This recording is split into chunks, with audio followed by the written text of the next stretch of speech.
Baik, Assalamualaikum warahmatullahi wabarakatuh. Perkenalkan, nama saya Alicia Kimora Kurata Ayun dengan NIM 2410911220053. Yang terhormat Dr. Oski Ilyandri, Magister Kesehatan, dan yang saya sayangi teman-teman saya sekalian. Di sini saya akan memberikan presentasi mengenai anatomi permukaan. Kita langsung masuk saja. Yang pertama yaitu ada pengertian dari anatomi sendiri. Anatomi permukaan adalah studi tentang struktur tubuh yang dapat dilihat atau diraba dari permukaan tanpa dilakukan pembedahan. Cabang ini melibatkan pemahaman lokasi dan hubungan antara bagian-bagian tubuh. Selanjutnya, kita akan mempelajari tentang istilah-istilah anatomi. Yang pertama yaitu ada bagian eh, kiri atau yang biasa disebut sinistra, kemudian ada bagian kanan yang biasa disebut dekstra, kemudian ini ada garis tengah tubuh, semakin mendekati garis tengah tubuh disebut medial dan semakin menjauhi disebut lateral. Semakin mendekati titik pertemuan atau seperti sendi itu dinamakan proksimal dan yang semakin menjauhi dinamakan distal. Sama juga berlaku untuk kaki, semakin menjauhi sendi disebut distal dan semakin mendekati sendi disebut proksimal. Kemudian bila dilihat dari sisi samping, ini adalah bagian anterior atau ventral atau yang biasa kita sebut depan, dan ada posterior atau dorsal yang biasa kita sebut belakang. Nah, ini bagian atas itu dinamakan superior dan bagian bawah dinamakan inferior. Oke, kita lanjut ke sumbu dan bidang. Yang pertama yaitu sagital. Sagital itu membagi bagian kanan dan bagian kiri secara sama rata. Eh, Garis tengahnya itu ada di bagian tengah tubuh dan dia membagi secara vertikal. Kemudian ada frontal. Frontal sendiri membagi bagian depan dan bagian belakang. Nah, bagian depan dan bagian belakang sumbunya dia itu juga vertikal. Seperti itu. Kemudian transversal itu membagi bagian atas dan bagian bawah. Maka dari itu sumbunya itu horizontal. Oke, kita masuk ke regio-regio tubuh. Tubuh sendiri itu dapat dibagi menjadi beberapa regio, yaitu yang pertama ada kaput atau kepala, yang kedua ada kolum atau leher, kemudian ada torso atau trunkus. Nah, torso ini sendiri terbagi lagi menjadi toraks atau dada, kemudian ada abdomen atau perut, dan pelvis atau pinggul. Nah, kemudian juga ada dorsum, tapi karena tubuhnya yang menghadap ke depan, jadi tidak terlihat. Kemudian ada membrum superius atau bagian ekstremitas atas, kemudian ada membrum inferius atau ekstremitas bawah. Nah, ekstremitas atas ini sendiri juga terbagi menjadi tiga, yaitu brachium atau lengan atas, kemudian ada antebrachium atau lengan bawah, dan manus atau tangan.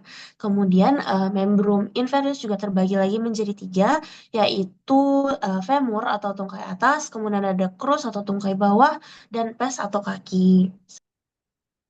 Oke, kita lanjut aja ke yang lebih lengkapnya.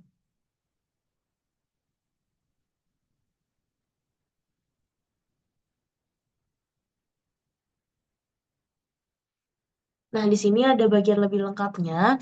Yang pertama, di sini ada regio cervicalis anterior atau tenggorokan depan. Kemudian ada regio sternocleidomastoidea. Di sini ada otot yang melintang.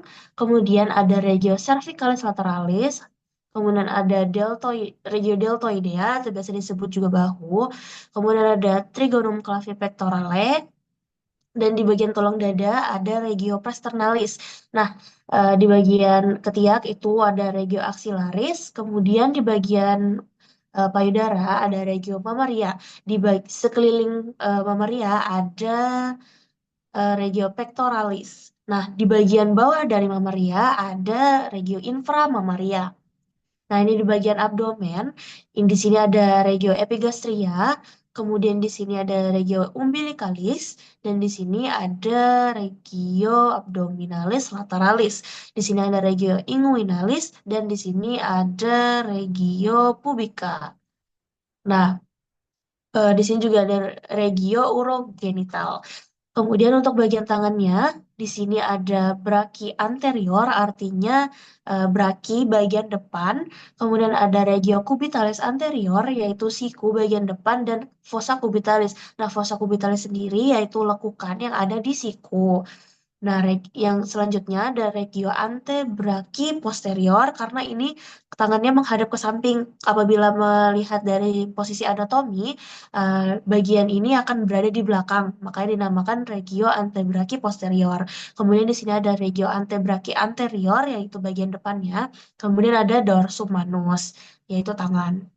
Kemudian di sini ada trigonum femoris, kemudian ada regio femoris anterior karena dia bagian depan, kemudian ada regio genus anterior yaitu eh, bagian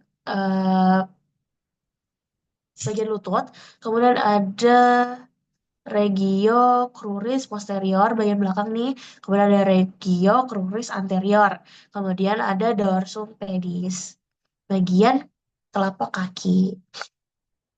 Nah, ini untuk bagian belakang, yaitu bagian dorsumnya.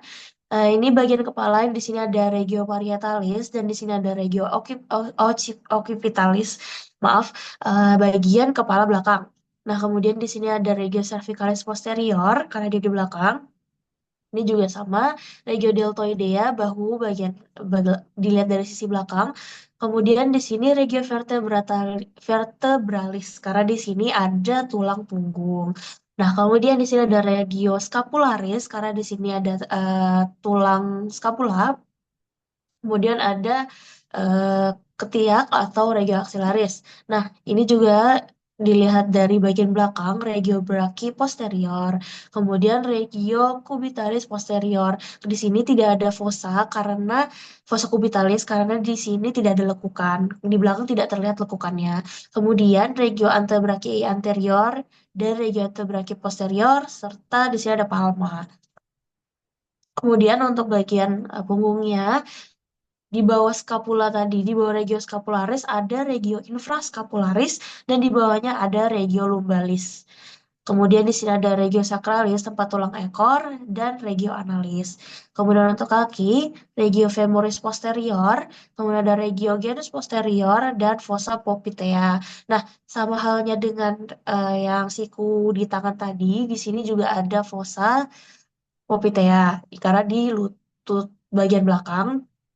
Kemudian di sini ada regio surae, kemudian ada regio cruris posterior dan regio cruris anterior. Kemudian ada dorsopedis dan calyx atau bagian tumit, kemudian planta itu bagian telapak kaki.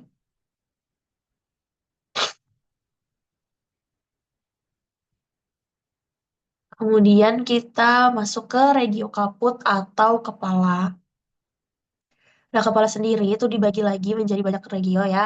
Jadi yang pertama itu bagian dahi disebut regio frontalis, kemudian regio ini dua mata itu disebut regio orbitalis, kemudian di bawah mata di bagian sini ada regio infraorbitalis, kemudian di bagian sini ada regio zygomatica.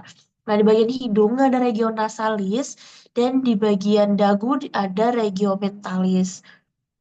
Kemudian bagian mulut ada regio oralis dan di bagian pipis ini ada regio buccalis. Nah, ini untuk leher atau kolom. Di sini ada trigonum submentale. Di sini ada trigonum submandibulare. Kemudian di sini ada trigonum caroticum. Di sini ada trigonum musculare atau omotracheale.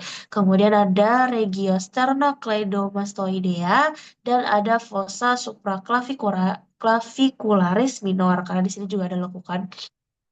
Kemudian di bagian Trigo. Nah, semua yang tadi ada di sini itu masuk ke dalam regio cervicalis anterior. Nah, kemudian di sini juga ada regio cervicalis lateralis. Di sini mencakup trigonum omoklaviculare. Ini kalau dilihat dari sisi depan. Kemudian kita lihat dari sisi samping. Yang di sini sudah kita sebutkan sebelumnya. Kemudian kita masuk langsung saja ke yang belakangnya. Di sini ada ubun-ubun nih, regio parietalis. Kemudian di tulang bagian atas telinga itu disebut regio temporalis. Kemudian ada ubun-ubun belakang yaitu regio occipitalis. Dan di sini ada regio parotideo Kemudian ini juga sudah kita sebutkan sebelumnya, ini pun dan ini yang tadi kita bilang itu ada atau otot yang melintang di situ disebut regio sternocleidomastoidea. Kemudian di bagian leher belakang ada regio cervicalis posterior dan di sini ada trigonum omonclaviculare dan termasuk ke dalam regio cervicalis lateralis. Nah, di sini sudah masuk ke pundak.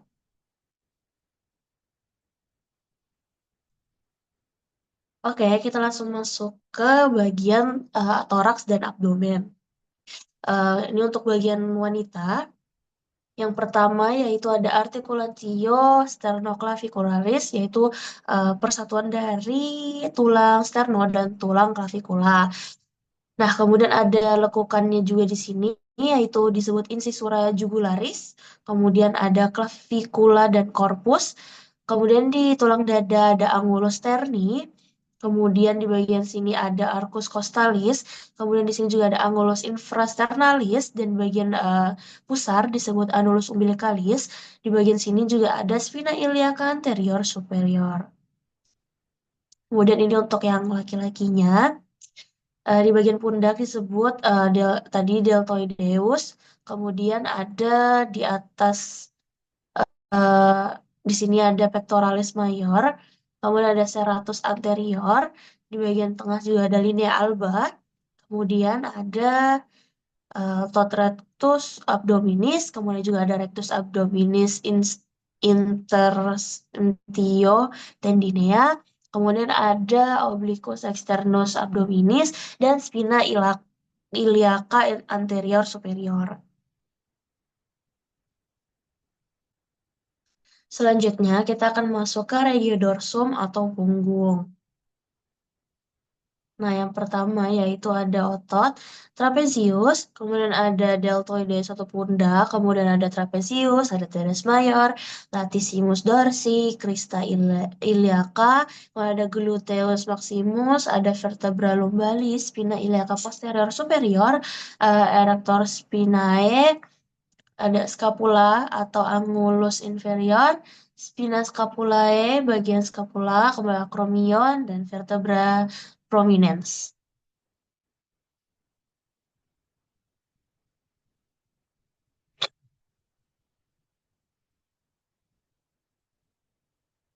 Oke, kita langsung masuk aja ke slide selanjutnya, yaitu regiomembrum superius atau ekstremitas atas, seperti tangan. Nah, ini bagian tangan bagian depan. Di sini ada regio deltoidea. Di sini juga mencakup otot deltoideus. Kemudian di sini bagian ketiak itu ada regio axillaris. Di sini ada lekukan eh, dari ketiak dinamakan fossa axillaris. Kemudian ada plica axillaris anterior. Nah, di sini adalah regio brachium atau regio brachii anterior bagian depan. Nah, di sini mencakup otot bisep dan otot tricep. Kemudian di sini ada epicondylus medialis. Kemudian di sini ada regio antebrachii anterior, bagian depan. Di sini mencakup otot brachioradialis. Kemudian untuk bagian tangan, di sini ada palma, kemudian di sini ada hipotenar, digitus minimus, digitus annularis, digitus medius, index atau ini biasanya jari-jari ya. Kemudian di sini juga ada pollex dan ada tenar. Ini dari bagian depannya, anterior. Nah, sekarang kita melihat dari bagian belakang atau bagian posterior. Sama, di sini juga ada bahu atau deltoid dan mencakup otot deltoideus, kemudian ada ketiak atau pelika axillaris posterior. Di sini juga ada otot latissimus dorsi dan otot di sini ada regio branki posterior, juga di sini mencakup otot triceps braki. Kemudian di sini ada epicondylus medialis. Di sini di bagian siku ada olecranon. Kemudian di sini ada regio antebraki posterior. Di sini juga mencakup otot brachioradialis. Nah, ini untuk telapak tangan bagian punggung tangan. Di sini ada styloideus atau radius pergelangannya ini, dan eh, ada radius dan ulna. Itu mencakup tulang-tulangnya juga. Kemudian dorsum manus atau punggung tangan, dan ini nama-nama dari tangan itu sendiri. Seperti pollex, index, digitus medius, digitus annularis, dan digitus minimus.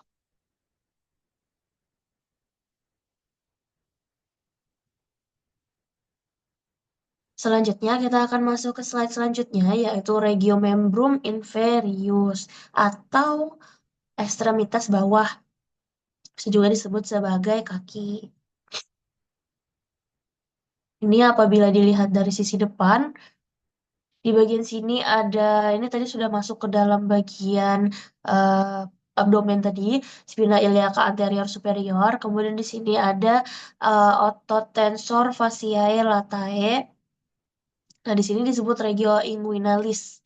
Masih masuk abdomen juga.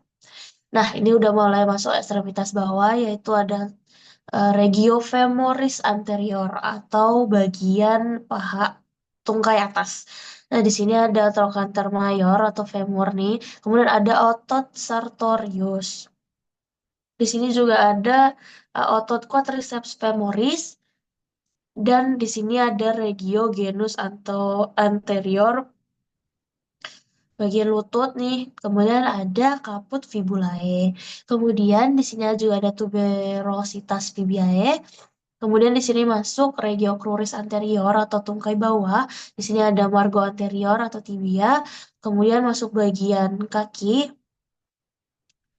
Di sini ada malleolus medialis, kemudian malleolus lateralis, kemudian di sini ada dorsum pedis. Di sini ada planta telapak kaki, dan ini digiti atau jari-jari kaki, dan ibu jari dinamakan hallux.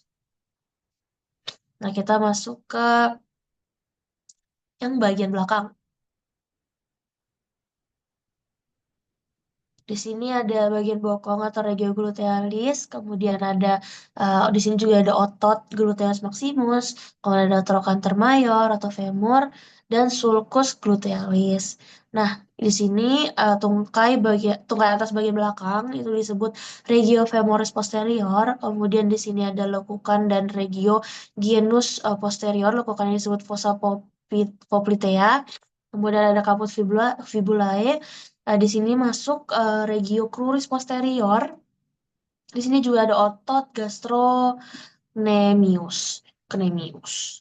Kemudian ada malleolus medialis atau tibia, malleolus lateralis atau fibula, dorsum pedis, dan calx atau tumit.